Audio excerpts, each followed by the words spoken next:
Welcome, everyone, to the Hutchins Center Alumni Fellows Reading Series.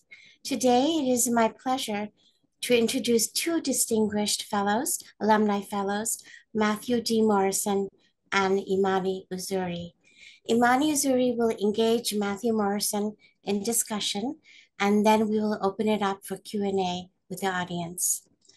Dr. Morrison will be presenting his book, Blacksound, Making Race and Popular Music in the United States, published just this month by University of California Press.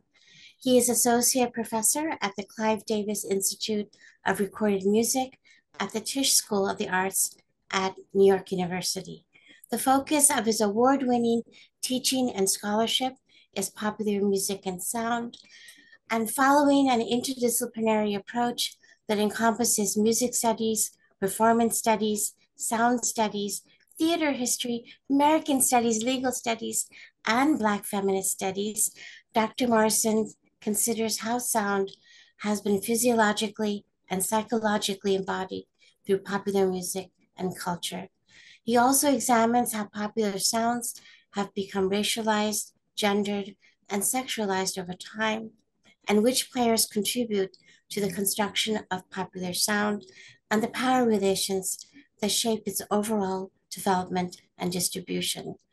And trained as an historical musicologist as well as a violinist, his work undermines the usual binaries between popular and classical. And this is his wonderful new book. And according to George E. Lewis, this book is brilliantly unique. And Imani Perry says that it's a profound, original study of the foundations of Black performance in the Americas. Imani Uzuri has graciously offered to serve as the discussant today.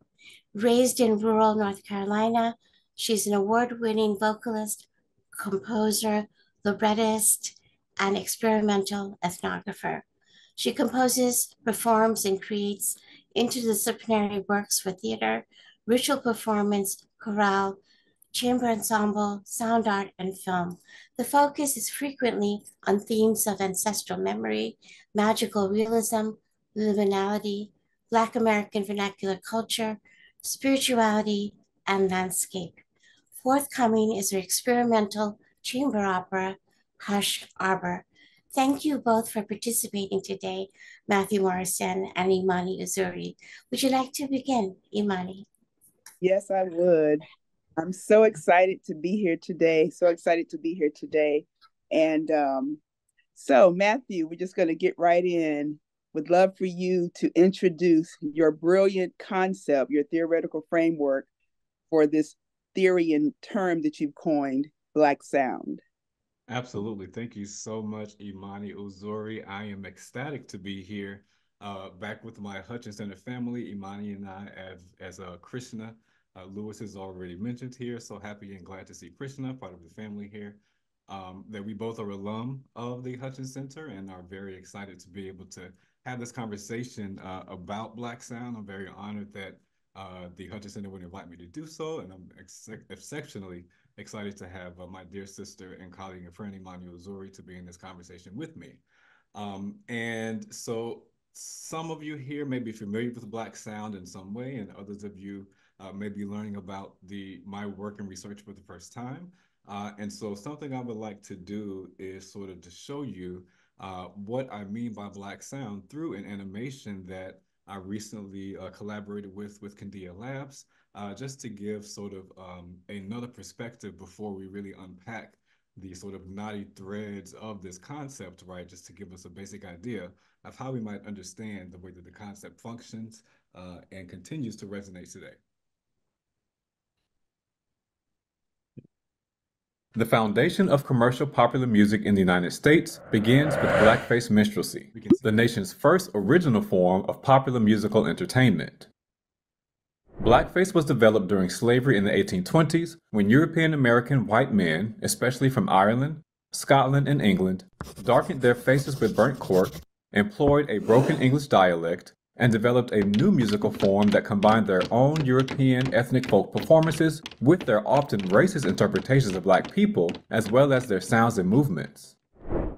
As blackface established itself as the most popular form of musical, theatrical, and comedic entertainment throughout the 19th century, it eventually began to shape the developing commercial entertainment industry from vaudeville and bluegrass all the way to EDM and hip hop. Blackface also helped to lay the foundation for the emergence of music technologies, including the phonograph, records, radio, film, television, MP3s, and streaming. Although blackface is the commercial and aesthetic basis of popular music and entertainment in the United States, its long impact on American entertainment and racial identity formation has mostly been minimized or erased from cultural memory, especially after the act of blackening one's face became a taboo practice under the pressure of the civil rights movement. To highlight the continued legacy of blackface beyond the burnt cork mask, I developed Blacksound as a concept to trace the sonic and embodied legacy of blackface performance that serves as the aesthetic, racial, political, and intellectual property basis of all commercial American popular music and entertainment. The aesthetics of Blacksound are rooted in the real and imagined performance practices of African Americans that have been combined with the sounds of other ethnicities to create and market commercial popular music. The concept of Blacksound is also a tool to unpack the political and cultural stakes of a multi-billion-dollar U.S. music industry with global impact that has remained primarily under the control of white music industrialists from slavery into the present.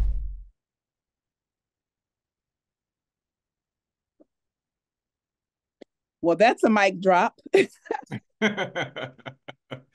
y'all for bearing with me to get into these technological challenges.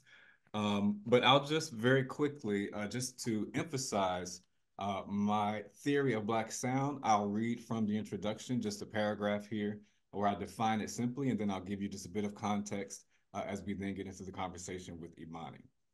So this is page 8 under a theory of Blacksound. Blacksound, the sonic complement and legacy of blackface performance, signals both an aesthetic phenomenon and an analytical tool for addressing the complex historical relationship between sound, identity, performance, and property within American popular music. That might sound familiar. Through Blacksound, I trace the birth of a performance practice in sound and movement that laid the foundation for the industry of American popular music and entertainment within the context of chattel slavery. This is a very critical part of the larger theory of Blacksound to understand the legacy of American popular music and performance, especially from a property standpoint. My consideration centers who does the performing, the listening, the consumption, the scripting, and the regulation of these sounds into modes of property to be contained through publications like sheet music, as well as in performances, both live and in early recordings. What I also want to like to make clear from the outset is that Blacksound, capital B, one word, right? This particular concept of tracing this historical musical phenomena of popular commercial music in the United States is not synonymous with black space sounds. Two separate words, right? Black space sounds, right? That signals on its own any sounds created by black people at any point, right? My book does not define that. I cannot define that in a book, right? That would be, out of my both wheelhouse and desire and ability, because no one can do that. There are volumes and volumes of black music written about black music and performance, right? However, what Blacksound demonstrates is how black performance practices, innovations, right, get weaved into the fabric of American popular music through these unequal power structures as music and performance moves from a localized black context, sometimes integrated, sometimes segregated, sometimes a combination of the two, into the popular sphere through the structures of the commercial music industry. I just want to say, I think the point that you're making and differentiating black space sound, which is dealing with all the types of sounds that black people will produce sonically. Your theory is black sound, one word, which is the sonic complement to black face, which is the blackened faces of these performers. I think that's brilliant. One of the reasons I was so excited to talk to you about today about your brilliant book, Blacksound, and you as a scholar, is that your modality is very interdisciplinary. As we heard when Krishna read your, when she read your bio, that this book deals with, theory, from musical theories, performance, legal, theater, Black feminist scholarship, historical musicology. And I've found that your research around the book, from watching you talk about it and also reading it, is very much an interdisciplinary approach. Mm-hmm. And I think it really speaks to you as an interdisciplinary scholar and artist, because you are a violinist, a performer, you are a conductor, you have contracted / curated chamber ensembles and orchestras, and you also dance. You bring all of this kind of interdisciplinary approach to your work, and very much go between scholarly, quote unquote, as well as vernacular. You know what I'm saying? So I'll speak to that a little bit, and then I would love to get into your notes section, because there'll be a lot of talks, and there are talks online where you're talking about the larger book. But I found your notes fascinating because they really unpack your pedagogy and your interdisciplinary approach with this great foundation of Black feminism. But I would like you to speak about your interdisciplinary approach when you were writing this book. Absolutely. Thank you so much for that.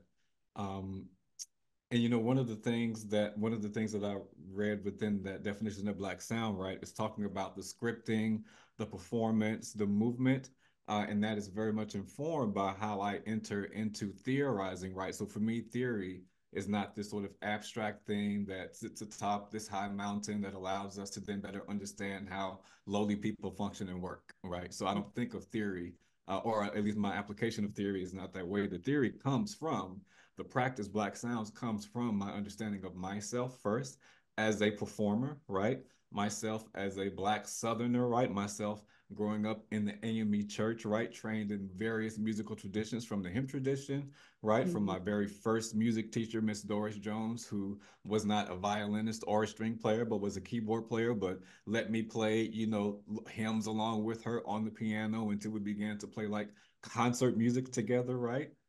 To then singing in the Sunbeams and the gospel choir and the Miracle Voices, and then in high school directing the gospel choir with my best friend from high school at the time. And then, just all these different experiences were things that informed who I was, both and then also being a violinist, right? So playing in orchestras all the way through and singing in chamber choir. So classical music, popular music, Black music, European music, Black Western composers of music, right? These are things that have always been a part of my own musical tradition. And what I found was that as I got into the sort of discourses that tried to define how music was understood, categorized, circulated, its importance, its politics, right, that it was very racialized, and not racialized in the ways that are defined by the structures of white supremacy, right? So the racialized readings were often ones that either essentialized what various types of musical performance were as a particular groups of people, or that, shut certain folks out, which is now, well, why now we have the popularity of certain figures like Chevalier de Saint-Georges, right? Who is someone within the Black music canon and tradition, has been celebrated as long as I have known about these various violinists and performers since I was at Morehouse, right? So now being like, oh my goodness, this person existed. Well, they've existed for a long time. Frederick Douglass, as I've talked about in many occasions, was a violinist, right? Joseph Douglas, his grandson, was one of the first concert violinists, Black violinists to tour in Europe. And so the sort of separation of these performance traditions, right, is what got me interested in the ways that we began to assign certain sounds and ascribe certain meanings to performances of Black people in particular, that to me seemed very limited next to what the potential and the possibility and the proof, right, of Black performance actually was in real time. Yes, that's fascinating. And I just got to see you play recently in an orchestra, and you got to play some of Florence Price, one of her compositions. So yeah, it's fantastic to me that you're able to integrate your embodied theory, which is what they call praxis, and bring that to this wonderful work. To quote Biggie Smalls, you're not only a client, you're a player president. You love it, and okay. that actually, and I really think that's I'm excited too when we get into some of these notes, because I feel like in scholarship, especially in the kind of legacy of Black feminist scholarship really deals with subject positionality. You know, I very much informs the gaze and it's acknowledged. I feel like some of the older modalities diminished as if the gaze was not present. And I feel like Black feminist scholarship, in the gaze is very much informed, but it's a very intersectional and wide, capacious gaze. And I feel like you made strong choice to have Black feminist modality be a foundation for your research. Would you speak about that? We get some of these notes that really unpack some of the Black feminist work that really informed your work. Absolutely. So, if folks who are familiar with my work will often hear me reference the significance of Black feminist scholarship and writing and teaching in my own work, including that of people like my own mother and grandmother who are on this very call right now. I think I saw their names pop up. Hey, mama. Hey, hey, grandma. But particularly when I got to Columbia, so I was already being informed during my graduate studies at Catholic, in a pretty conservative traditional musicology program, but with very forward-thinking advisors like Andrew Weaver, right, who weren't quite familiar with my subject matter, but were really supporting my curiosity and the questions that I had. So I was already coming in contact with people like Eileen Southern, Harvard professor, the first Black woman tenured at Harvard University, right? Author of The Music of Black Americans, author of multiple resources on Black music study, source books, materials that bibliographies, along with Josephine Wright, who was just honored recently at the Society for American Music, as well as Dominique Poulet de Lerma, now deceased, but one of the very sort of central figures in recovering and holding Black music and making sure that women and various composers, even queer composers, right, were sort of part of this narrative of Black music study. I was already coming into it through just sort of the methodology of their historical work, right? But then when I get to graduate school at Columbia, I was part of this community of people that you also came through, Imani, that really held me, and much of that holding at the time, my community of colleagues and friends, right? But in particular, the courses I took with Daphne Brooks and Sadia Hartman that I often reference were also quite informed by a number of scholars whose work informed mine, but also who directly as people informed. So as we will see in some of the notes that we might discuss today, authors like Farah Jasmine Griffin, right, were very significant as both people, right, demonstrating what a scholar with care is, right, with attention, with compassion, but also with rigor, right, and with detail, and like really doing the work, as we say. Scholars like Alondra Nelson, right, Ellie Hassama, my own musicologist, music theorist in my department. So their care really for me, for my colleagues, and in their work really shaped how I thought about the way that I began to craft my own process, right? And so it's both their teachings and their writings, as well as their own practices as scholars, right, that has sort of shaped really my methodology overall, as a musicologist whose work is very much informed by Black studies and specifically Black feminist studies, right? So that segues wonderfully into the first notes. And if anyone has the book, we're on page 210. We're going to be looking at page 210, 211, and 212. We're going to kind of unpack notes 24 through 31. But we'll start with Farah Jasmine Griffin's note 24. I know you're pulling it up on the screen. Yes, it just came up. And do you want to read a little bit of it, or do you want me just to pick out? Please feel free to pick out what you think is important within the. In note 24, you say, I follow Farah Jasmine Griffin's conceptualization of migration narratives within Black cultural production in Who Set You Flowing, the African American migration narrative. Most often, this is quoting from Farah's book, most often migration narratives portray the movement of a major character or the text itself from provincial, not necessarily rural, southern, or Midwestern site, home of the ancestor, to a more cosmopolitan, metropolitan area. Within the migration narrative, the protagonist or central figure who most influences the protagonist is a migrant. She's talking about in literature. The representation of the migration experience depends on the genre and form of the narrative, as well as the historical and political moment of production. And then Mm-hmm. continue and you talk about Griffin's discussion of Black migration narratives. It's also in conversation with Catherine McKittrick's discussions of Black geographies. So I'm interested in, I mean, it's interesting to me because you yourself are a proud Southern North Carolina, migrated to New York, were Mm-hmm. first Maryland Catholic University to begin your studies, have been embedded deeply in the New York scene. So you yourself, as a thinker, as a scholar, as an artist, have your own migration narrative. So I would like to know, why was that important to deal with Farah Jasmine Griffin's conceptualization of migration narrative, and also the Black geographies that Catherine McKittrick brought? Mm-hmm. Yes, I'm really glad you're asking me these questions because it allows me to really discuss the work that buttresses my thinking and informs the way that I go about really trying to unpack and tell and retell these histories of American pop music, right? Mhm. Um, and in doing so, as a musicologist and as a historian, right, which is sort of my primary entry to musicology, I found that much of the feedback that I received on the work was that, there's a lot having to do with space and movement and geography. And because I was already quite familiar with Farrah Griffin's Who Set You Flowing, right? And because also Farrah was one of the sort of Black feminist scholars to really take up cultural production, musical production in particular, right, as a vehicle to really think about the larger questions that we ask about Black politics and Black life and Black existence in the United States, right? And also, again, because I am very much guided by Farrah's overall presence and thinking, we call her affectionately Queen Farrah, right? Yes. I I felt that this was a really important, so there are so many different ways to talk about geography, right?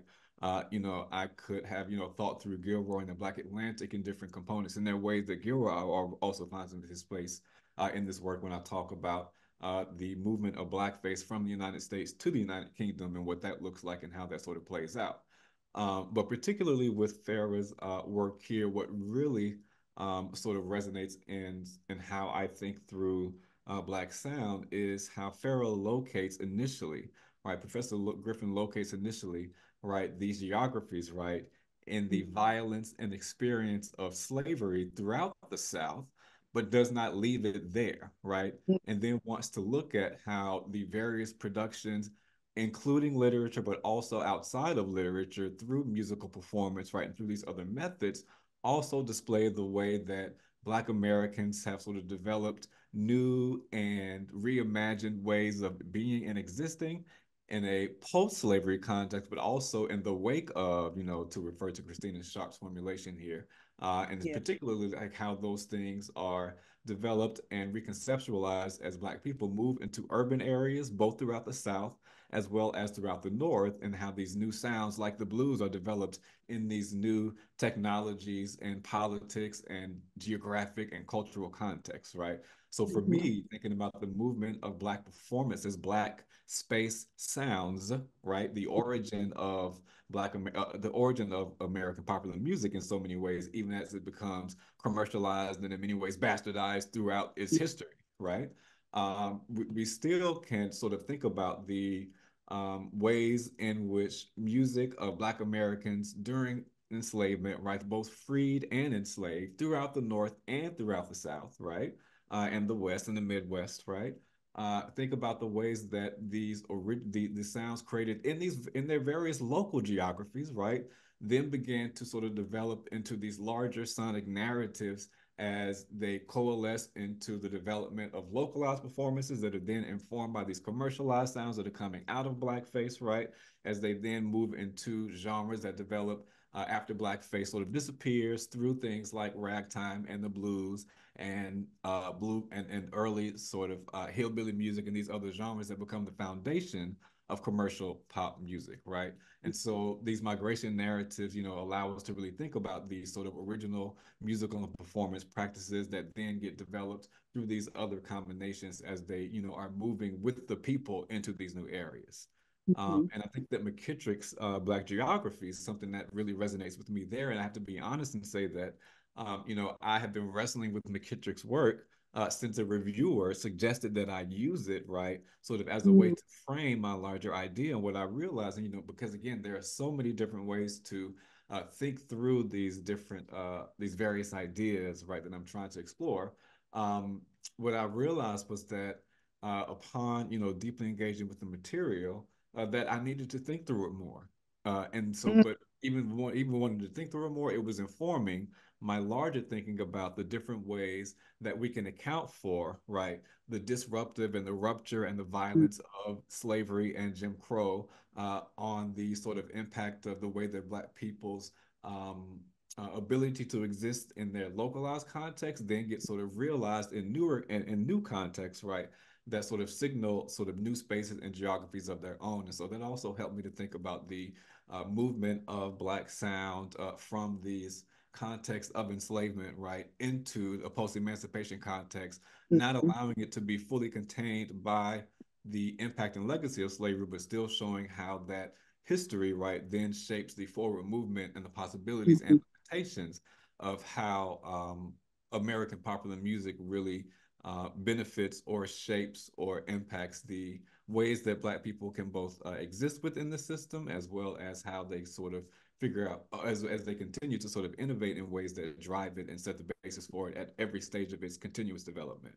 Mhm. Yeah, and at the end of this footnote, you're leading right into you talk about um Mama Lou, you Mm, know, from I think you said she's from Santo Domingo and in St. Louis, and the way her work has been it was taken, right, and quote unquote printed, mm, became published, and then it became used in all these ways where she was disembodied from it on a level. So it's so interesting hearing you really break down how this migration narrative and Black geography is informed. And we see that. And when you, because Mama Lou was one of the first central characters I remember learning about from you when you were mm-hmm, beginning to work on this book. mm-hmm, Um, mm-hmm, one of the things we're gonna go ahead and go to. Um, I think we're gonna just skip to 26, note 26, which is on page 211. And I just wanted you to, in that particular notes, you have so many. I'll just do a brief overview of some of the Black feminists and other scholars you are notating. Jana Brown's racial mimicry, Mindy Obadiah's acousmatic blackness, Barbara Savage's oral blackface, Nina Einstein's sonic blackness, Kristen Mariah's sounding blackness, Daphne A. Brooks' sonic blues face. So we go forward. I would love for you to kind of speak to the way these particular scholars work, who also had aspects of what you're talking about in with your theory of Black sound, but you really synthesize Black sound in this very beautiful way. I would love to know how some mm-hmm. of these scholars and thinkers informed when you synthesize and brought this theory forth, because we all know, most of us know Black face, but it's Mm-hmm. so amazing to have this idea of Black sound without a space. It's Black sound, one word. So I would love to know. Mm-hmm. Mm-hmm. Mm-hmm. Yes. Something that I feel like informs my approach as a scholar is honesty as much as possible.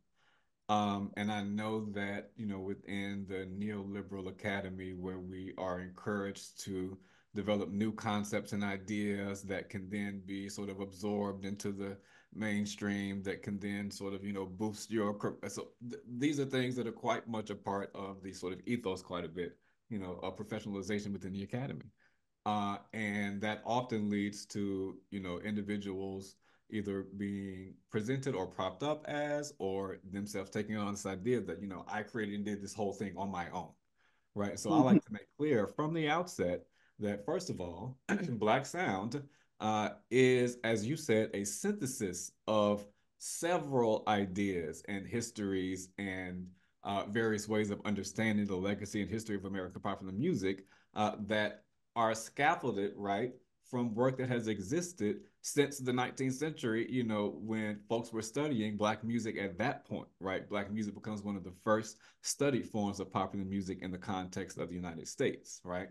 And so, what I wanted to do in this footnote, because many of the folks that I mentioned here, their work directly informed, especially during my graduate study, my thinking on how Black sound itself was a very specific phenomenon and concept that I was wanting to unpack because it was also trying to, because I was also trying to sort of attend to the specificity of each of these, concepts for thinking about the ways in which Black performance and Black sounds resonate in the context of the United States, right?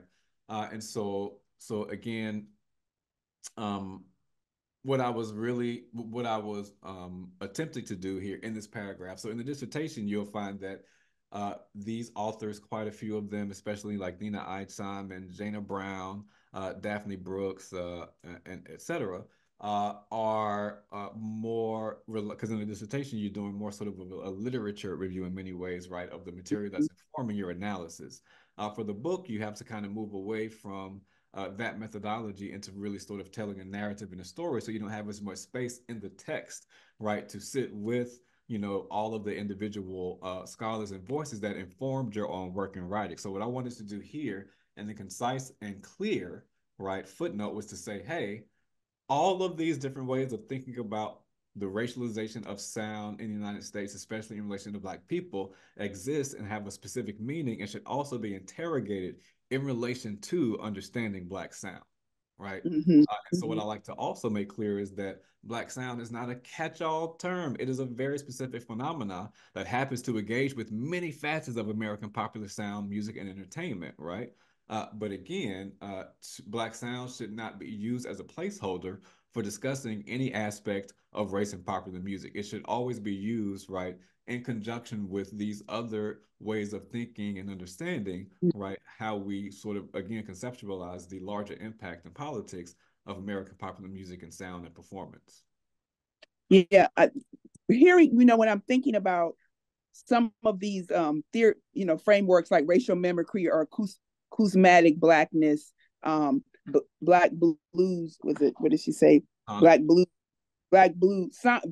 sonic blues space. Right. And in the animation that you showed in the beginning, where you're unpacking kind of what the theoretical foundation of Black sound is, you're talking about these primarily in the beginning, Scottish, Irish, I think Jewish, putting on cork and performing, their imagined idea of what Blackness is, as well as infusing their own kind of cultural production, but saying this is quote unquote Black using broken English as compared to AAVE.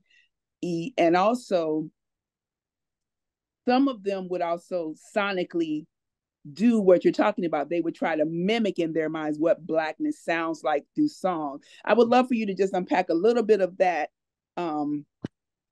before we head over to other, which that leads right into Love and Theft, actually. So, which is the footnote 27. So should I just bring Love and Theft up on the screen, and I'll read a little bit of that, and then I would love for you to kind of unpack so people can have some more examples so they can really get the concept. Love and Theft, this is page 212 in the book, note 27. Love and theft, in quotations, has become a central paradigm through which the more complex aspects of early Blackface performances have come to be understood in contemporary discourses on the subject. I was proposed by Eric Lott in his 1993 text of the same title, one that helped to reignite a scholarly and popular interest in Blackface. And Lott suggested that minstrelsy was based on a profound white investment in Black culture, quote unquote. And that minstrel performers often attempted to repress through ridicule the real interest in Black cultural practices they nonetheless betrayed. Minstrelsy's mixed erotic economy of celebration and exploitation, what my title loosely terms Love and Theft. Eric Lott's Love and Theft, Black Minstrelsies and the American Working Class. This conception presumes Black musical authenticity, quote unquote, as the basis of its formulation. So I would love for you to talk about a little bit more about the love and theft. Sure. So within Black Sound, I'm glad you asked that because I can talk about sort of a trajectory of Black Sound, right? From an aesthetic standpoint, meaning what does Black sound like, right, over the course of American popular music from its origin until now, right?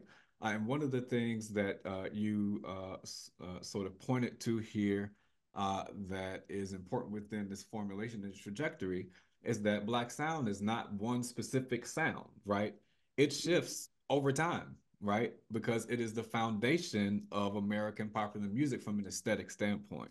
So when it begins primarily, as I said in the animation, and as you pointed out, with Irish, English, and Scottish white men, right, in the United States, darkening their faces with burnt cork and performing primarily the earliest blackface tunes were songs like Jim Crow, Zip Coon, and Lucy Long. These were like popular blackface tunes that also became archetypes and caricatures of actual Black people.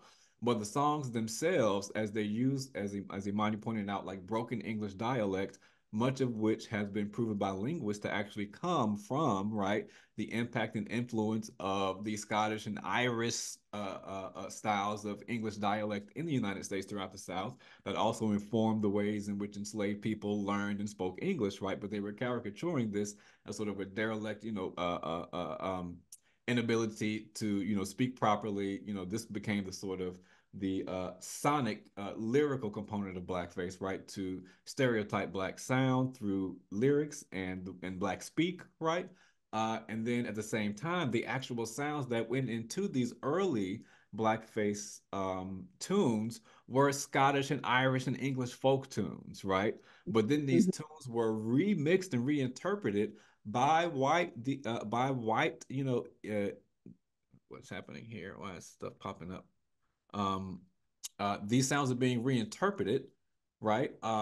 Through the blackface mask by these performers, some of whom are imagining what Black people sound like, right? Who have no proximity to them in any real way, and others of whom who are observing them and trying to take on their corporeality and sounds in their own reperformance of their interpretation of their own music through this sort of Black ventriloquy, right?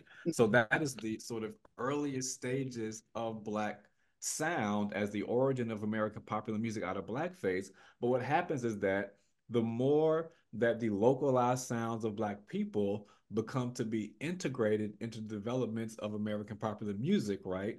The more you get the blackening of American popular music sonically, while it then is still being primarily controlled from a commercial standpoint, from a property standpoint, right? And also, in many ways, from a sonic standpoint, it becomes contained, right, by Mhm. the white music industrialists, performers, and consumers who are the primary progenitors of the form, right? And Yeah, so, mm, I was just going to say, yeah, in your animation, you list people like a contemporary version would be Elvis Presley, who mhm, mhm, literally studied Black musicians to create his sound, mhm, you know, mhm, in the trajectory of that list of artists that you pointed to who were possibly or profoundly influenced by this kind of blackface into Black sound, racial mimicry. right. Um, I noticed that we're getting close to the Q&A, so I just wanted to not go over because I know Krishna runs a very tight ship here. But before we end it, I just wanted you, well, two things before we go. You in note 28, Mhm, you point to Saidiya V. Hartman's work, and we know about her theory of critical fabulation, which I know you use aspects of that as you're looking at the archive and kind of imagining, through the archives. And then also one of the last things you talk about is Bell Hooks' concept of eating the other, mhm, which mhm, complements a scholar Vincent Woodard's discussion of cannibalism mhm. within enslavers cannibalizing Black bodies. So not we want to end on cannibalism, but I would love to see if there's a way you want to talk Mm, about mm, mm, this before we mm. segue into the Q&A, and if there's any final kind of framework around you as an interdisciplinary thinker, the way you are informed just by your being as an artist, as a scholar. Yes, that gives me a chance to really hone in on one of the important aspects of Blacksound, right? Because again, one of the things that I want to make clear is that in our discussion, right, in our analysis, in our consumption of American popular music, it is never separate from its history, its politics, which are grounded in the legacy of slavery, right? And so one of the things about love and theft, right, as a sort of paradigm that has helped to reintroduce a critical discourse on blackface is that you find a number of black scholars, black feminist scholars, repositioning this idea of love and theft that I take a bit further to then, to then try to really sort of interrogate this idea of what is love and what is theft in this action of extracting from black people who have limited, right, capacity to own themselves, right, during slavery in particular, and then in the legacies and in the wake of slavery after, right? And so is it love? I'm not sure. But we know it's a certain level of like desire, right? We can call it some level of desire. Is it theft? I'm also not so sure because theft suggests that one is taking something from someone in specific, right? In which in this conceptualization then becomes sort of taking these authentic notions of blackness that then get taken up, right? Which somehow then becomes this idea of you giving honor to it. When again, that's not what's happening. What's happening is that notions of authentic blackness are being constructed through these stereotype performances of black existence in blackface, right? And so that's why I moved to trying to reframe love and theft again, which allows the larger discourse, thinking around blackface, in the 1990s especially, to sort of really break through again, which was an important intervention, but then to sort of reframe it through thinking of Saidiya Hartman's formulation of terror and enjoyment, like what's happening on the slave auction block itself, right? Or through Vincent Woodard and Bell Hooks's concepts, right, that take us into consumption, right, both as a commercial practice, but also like as a deeply spiritual and human one, right? Why is it that Black performance and Black people, Black creativity, and Black innovations are so central to the development of commercial popular music? What is it that allows people to feel so connected to, liberated by, right, without having to actually attend to the conditions of Black existence or Black life, right? And so this is why Bell Hooks' concept of eating the other, right, which Hooks suggests is something that there's something deeper going on when Blackness is consumed without, again, having to actually engage with Black people and Black life. That is about a certain sort of spiritual cannibalism that Vincent Woodard points out during slavery was not just spiritual, it was also literal. So how do we connect, right, these violent histories of consumption of Blackness and Black people from slavery into the present, as it also factors into the way that we consume Black performance, Black creativity, right, Black improvisation and expression within, right, this commercial style of Black sound that becomes a structural and entertainment basis of commercial pop music. I think that's an incredible place for us to end this part of the discussion and let Krishna take over and with the Q&A, unless you have any final words you want to say before she segues into the Q&A. Matthew, brilliant. Thank you so much, Imani. Yes, thank you both. If people in the audience have comments or questions, please let us know by raising the hand as Justin has indicated.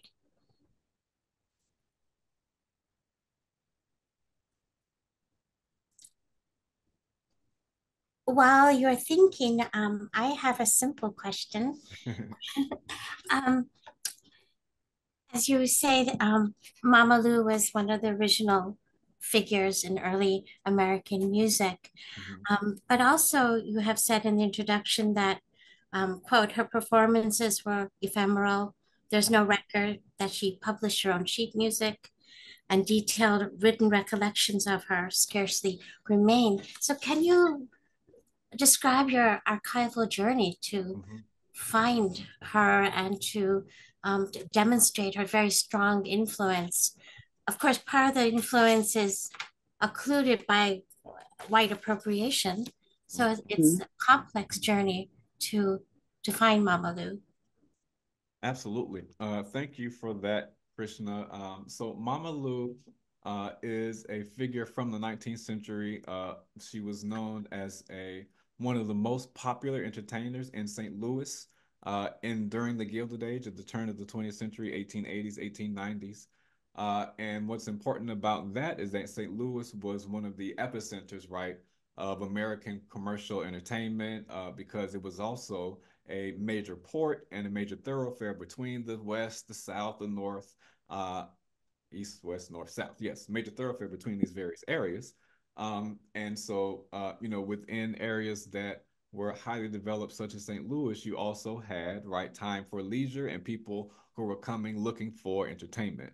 And often they would go to these red light districts, which existed at the time, districts where all types of things like gambling, right, and sex work and illegal gambling and drinking were allowed in a way, and they were often allowed in sporting houses. And one of the sporting houses in St. Louis that was actually written about, or as I was sort of combing through various archives in the 19th century, really, trying to see where there are evidence and discussions of Black performance, and also in like older discussions of the development of American popular music.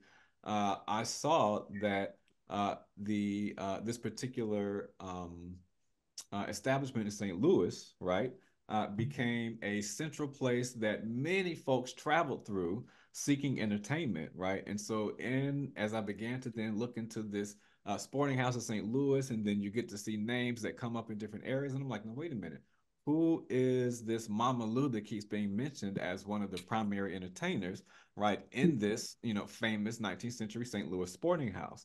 And then at that point, I'm just doing as much digging and archival and research to see if I can find any trace of Mama Lou. And what happens is that much of like the literature on blackface that I had to really interrogate in order to decipher what the performances of these minstrels were, as well as of Black performance at the time. I had to read between the lines because much of what became written about Mama Lou was actually written about by mostly white journalists who were observing Mama Lou's performance, right? So you find her in the St. Louis Post-Dispatch, right? Joseph Pulitzer, right? I believe it was his son who I write about here, who recounts a story about Mama Lou in St. Louis, along with a famous Polish classical musician who becomes like the prime minister of Poland, who goes to this sporting house and he hears Mama Lou. And so then I began to look and try to find resources or footnotes that might confirm or trouble that story. And so it really becomes just sort of picking up clues from mentions and discussions around these particular figures that again are not quite clearly placed within history, but who are mentioned in different ways, and then trying to piece the narrative together while also being critical of how their story is being told, because it's being told through primarily a white lens if it's written quite often. But I also Mhm. will say that I learned that my colleague Elijah Wald is actually working on a project now where he has found more material about the life of Mama Lou. So I'm very interested in what Elijah has come across in his work there. Thank you very much. Chip Thomas, would you like to speak? Yes, thank you so much. What an incredible discussion. Thank you, Brother Morrison. Good to see you. All right. Sorry, I'm in the car right now, so I don't want to make sure you can hear me okay. But my question was really, I was fascinated, reading the book and hearing about how sheet music and publishing played a Mhm, significant role in Black sound and in white appropriation of Black culture, Black mhm, music, and mhm. how live music was not recognized as Mm. something copywritten until much later than I realized. Would you mind just giving a brief synopsis on that, please? Yes, absolutely. Thank you so much for that, Chip. Thanks for being here. Um, Yes. So, again, another one of the strains of Black sound is thinking through property and music property, particularly, and how we understand the development of music copyright law that emerges in the 19th century out of slavery, right, as blackface becomes the primary vehicle through which American popular entertainment is developed. So, the primary vehicle of property that accompanies this blackface performance, right, is sheet music. 18 and so in 1831, sheet music can be copyrighted, right? So that becomes the first source of music property in the United States, right? And some of the first popular original compositions written that were published as sheet music were blackface tunes, right? So, like the original American music property landscape begins through sheet music, and much of the popular music at the time that was being composed, if they were not not counterfeit versions, but if they were not like republished songs and works from Europe, right? Because there were no international copyright laws that barred that at the time. The original songs that were published quite often were related in some way to these early blackface tunes. And so one of the things that I like to demonstrate is that as blackface develops, and this kind of goes back to the question that Imani asked me about the trajectory of black sound from an aesthetic standpoint, right? As blackface develops, and as sheet music continues to remain the primary source of property throughout the 19th century, right? These larger black performance aesthetics that are happening in real time that begin to then shape popular music are also finding their way into popular sheet music that is still mostly being published and controlled by white male music industrialists, right? And so by the time you get to really the development of what is often considered the first sort of commercial popular sound of or genre of music, ragtime, right? These ragtime rhythms and practices that developed in places like St. Louis and New York and New Orleans, right, by musicians, black musicians in particular, became sort of standardized and put into sheet music that becomes the basis of much of the styles of commercial music that is formed through Tin Pan Alley, right? Mm. Which becomes the sort of commercial foundation of the modern American popular music industry as you then begin to have the invention of phonograph recordings, right? That are still not necessarily protected under copyright law, but then begin to take up directly the sounds of Black people in the development of these new commercial forms that become sources of property that can be owned by the publishers and owners, again, many of whom are mostly white men, right? So there's so many different ways that, from sheep, so I guess the main point also is that that which we consider property from a music standpoint in the United States is that which we consider to be legible and readable in some way. So even the way that we understand the mechanical reproduction of music, right, and music property is still primarily through understanding it as something that is being read. So even still today, the actual sounds on records themselves are not protected unless they are accompanied, right, by a published version in sheet music, right? So you may not be able to reproduce a record itself in the original sounds in the original context, but you can reperform those sounds if those sounds are not protected by something that's written down, because we do not account for the way that sound sort of is also a source of musical material that is not necessarily falling under the rubric of music property.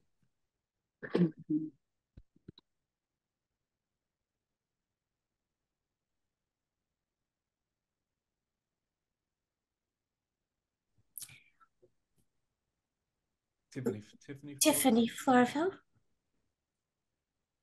Hi, Matthew. Hi, It's good to Tiffany. see you. Good to see you.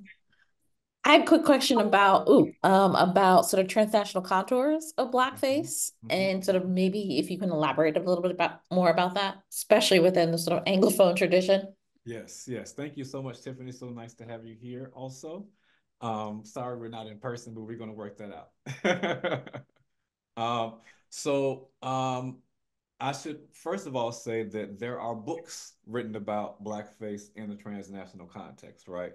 And so there's work on blackface in South Africa by my colleague Chinua. There's also Danielle Roper, who writes about blackface in the context of the Caribbean, right, and its legacy. There's blackface in the Cuban Zarzuela, right? There's black, but in my work in particular, though, one of the things that I explore is the movement of blackface, right? In the 1840s, when it becomes a commercial sensation in the United States, when immediately it helps to establish, right, the foundation of the commercial pop music industry between the United States and the United Kingdom, right? Because blackface performers are traveling from the US to Victorian England as music halls and performance halls themselves are also bustling and growing and developing exponentially. And these blackface performers become a sensation, right? So the importation of white blackface performers, right, performing these primarily Irish and English tunes that become further and further informed by black performance practices, because you also had in the UK, I write about a performer by the name of William Henry Master Jubilain, right, who is a black performer from New York, who is one of the earliest blackface performers, right, because white people, as they wrote, did not want to see black people performing black music. They wanted to see white people performing black music. Some of that has not changed. Okay. Mm-hmm. And so but William Henry Lane, who is known as sort of the inventor of modern tap dance, who was first sort of picked up by P.T. Barnum and exploited, and put on these popular sort of dance competitions with other blackface white competitors like John Diamond, and he was dancing circle around these guys, right? And then eventually began to tour with G.W. Pell serenaders from the from the US to the UK in like 1846 to 1848.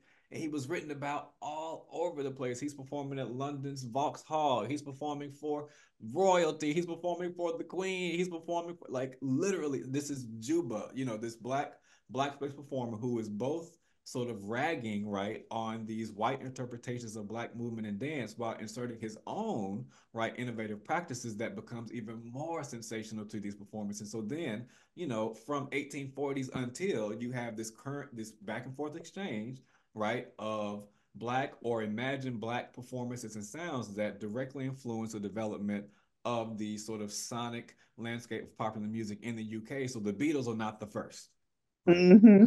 Right. This goes back, like, this is established through blackface. And then we could go on to Commodore Perry and the expedition to Japan, right, in the mid 19th century. What does Commodore Perry take with him in order to show American culture? Not necessarily with the intention to denigrate black people. They were going to show American culture to Japan. And what did they take? A blackface troupe.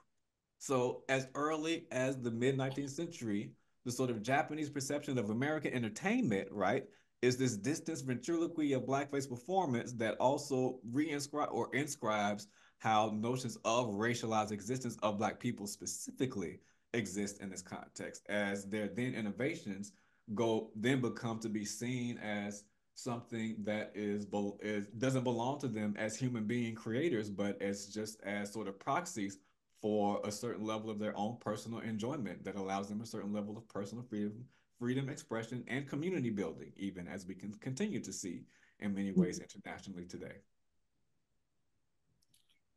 Thank you. Thank you, Matthew, for an extraordinary book. Thank you so much, Krishna. And thank you both for this fabulous discussion. And thank you for the audience for being here and participating. Thank you all. Thank you, Imani. Krishna. Thank you, Tom. Thanks, everyone.